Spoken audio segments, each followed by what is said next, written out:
Assalamualaikum warahmatullahi wabarakatuh. Perkenalkan, saya dari perwakilan kelompok 2, izin mempresentasikan mengenai sistem endokrin. Untuk anggota kami terdiri dari Adila Yusuf, saya sendiri Hana Lutfia, dan juga Putri Amalia. Baik, untuk case yang pertama, mengenai banyak rumah sakit yang mengadakan shift bagi pekerjanya. Seminggu sebagian karyawan bekerja pada siang hari, minggu berikutnya berpindah ke shift tengah malam. Banyak pekerja shift yang merasa lelah sepanjang waktu dan kesulitan untuk tetap terjaga di tempat kerjanya.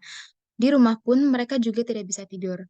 Untuk persoalan yang pertama, mengapa itu dapat terjadi? Yang kedua, apakah saran terbaik bagi masalah di atas? Dan yang terakhir, kategori manakah hormon yang bekerja pada kegiatan ini? Baik, untuk yang pertama, apa yang terjadi pada masalah di atas? Jadi, tubuh manusia ini memiliki ritme sirkadian yang juga dapat mempengaruhi pola tidur. Ritme sirkadian ini merupakan proses internal alami yang mengatur siklus tidur bangun dan dipengaruhi oleh faktor eksternal seperti cahaya dan suhu. Selain itu, kekurangan hormon tertentu seperti kortisol juga dapat menyebabkan kesulitan tidur. Untuk meningkatkan kualitas tidur kita, seseorang dapat mencoba menerapkan kebiasaan gaya hidup sehat seperti mengonsumsi makanan seimbang, menghindari kafein dan alkohol, serta mempraktikkan teknik relaksasi seperti meditasi atau membaca sebelum tidur. Untuk poin yang kedua, apakah saran terbaik bagi masalah di atas, yang pertama dapat mempertahankan jadwal tidur yang konsisten, seperti mengusahakan tidur dan bangun pada waktu yang sama setiap hari, bahkan di akhir pekan. Yang kedua, menghindari tidur siang, karena tidur siang dapat membuat Anda lebih sulit tertidur pada malam hari. Yang ketiga, menciptakan lingkungan tidur yang santai dengan memastikan kamar tidur Anda tenang, sejuk, dan juga gelap. Gunakan tempat tidur dan bantal yang tentunya nyaman. Keempat, membatasi durasi layar, seperti menghindari penggunaan perangkat elektronik yaitu ponsel, tablet, atau laptop sebelum beranjak untuk tidur. Yang kelima, menghindari stimulan seperti menghindari konsumsi kafein, nikotin, dan alkohol sebelum tidur. Dan yang terakhir keenam adalah olahraga secara teratur, karena olahraga teratur dapat membantu meningkatkan kualitas tidur.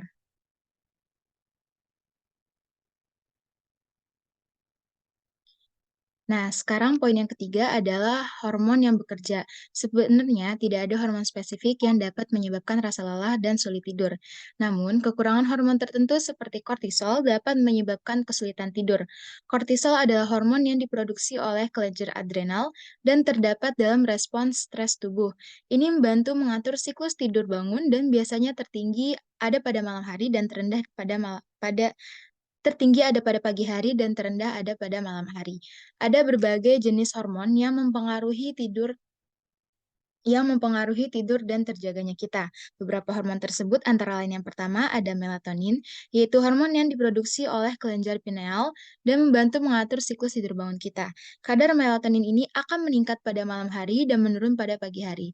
Yang kedua, ada serotonin, neurotransmitter yang membantu mengatur suasana hati, nafsu makan, dan juga tidur. Rendahnya kadar serotonin ini telah dikaitkan dengan gangguan tidur seperti insomnia. Dan yang ketiga, ada hormon ghrelin. Hormon ini akan diproduksi oleh perut untuk merangsang rasa lapar. Kadar ghrelin ini akan meningkat saat puasa dan menurun setelah makan. Hal ini juga dikaitkan dengan pengaturan tidur. Baik, sekian pemaparan dari saya dan akan dilanjutkan oleh rekan saya. Baik, untuk case yang kedua ini, a woman in one class is found to be very aggressive. She even has thin mustache and bird on her face. A. Why it could happen? And B. How do you think this woman should do? Oke, untuk pertanyaan pertama, hal ini mungkin terjadi karena wanita tersebut memiliki hormon androgen atau testosteron yang lebih banyak dari keadaan normal pada perempuan. Nah, testosteron ini adalah salah satu hormon steroid yang diproduksi di testis sekitar 4-10 mg per hari, atau lebih dari 95% pada pria dewasa. Sedangkan pada wanita, itu biasanya hanya dihasilkan sekitar 0,5 mg per hari, yang dihasilkan di ovarium dan kelenjar adrenal. Pada prinsipnya, testosteron ini adalah hormon seks laki-laki dan steroid anabolik. Secara umum, testosteron punya dua macam peran, yaitu ada testosteron anabolik atau pertumbuhan dan testosteron androgenik atau pematangan organ seksual. Efek testosteron sudah dimulai sejak bayi ada di dalam kandungan atau prenatal, sesudah lahir, masa prepubertas, masa pubertas, dan masa dewasa. Pada masa prenatal atau sekitar 4-6 bulan di dalam kandungan, mulai terjadi pembentukan sex center, di mana testosteron ini berperan dalam pembentukan karakter maskulin. Hal ini yang menyebabkan perempuan tersebut memiliki sifat yang lebih agresif daripada perempuan lainnya. Kemudian masa prepubertas terjadi peningkatan androgen baik pada laki-laki maupun perempuan, sehingga terjadi perubahan warna kulit, rambut, bulu badan, bulu ketiak, pertumbuhan, dan bau badan. Hal inilah yang menyebabkan perempuan tersebut memiliki kumis tipis pada wajahnya. Lalu untuk yang B-nya, apa yang bisa kita sarankan yaitu dengan memperbaiki kadar hormon di dalam tubuhnya. Misalnya menggunakan obat metformin yang digunakan untuk menurunkan insulin puasa, LH, dan kadar testosteron bebas sebagai usaha untuk memperbaiki siklus menstruasi dan kesuburan. Metformin ini adalah obat golongan biguanid yang digunakan sebagai antihiperglikemia, dan metformin bekerja dalam menurunkan resistensi insulin sehingga meningkatkan ovulasi. Jadi untuk selanjutnya ada kasus ketiga. Jadi kasus ketiga ini tentang Indonesia kan mempunyai peraturan tentang kualitas makanan dan konsumsi makanan. Salah satunya itu instruksi untuk mengkonsumsi garam beriodium untuk anak-anak.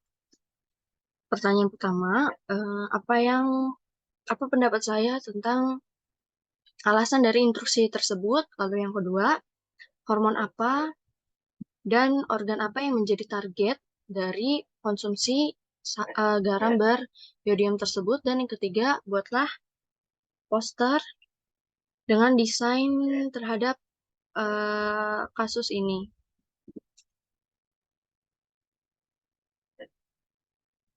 Lalu untuk jawaban yang pertama, garam beriodium juga memiliki manfaat untuk mendukung pertumbuhan otak janin, bayi, dan anak-anak. Garam beriodium juga dapat mencegah penyakit tiroid seperti penyakit gondok dan hipotiroidisme.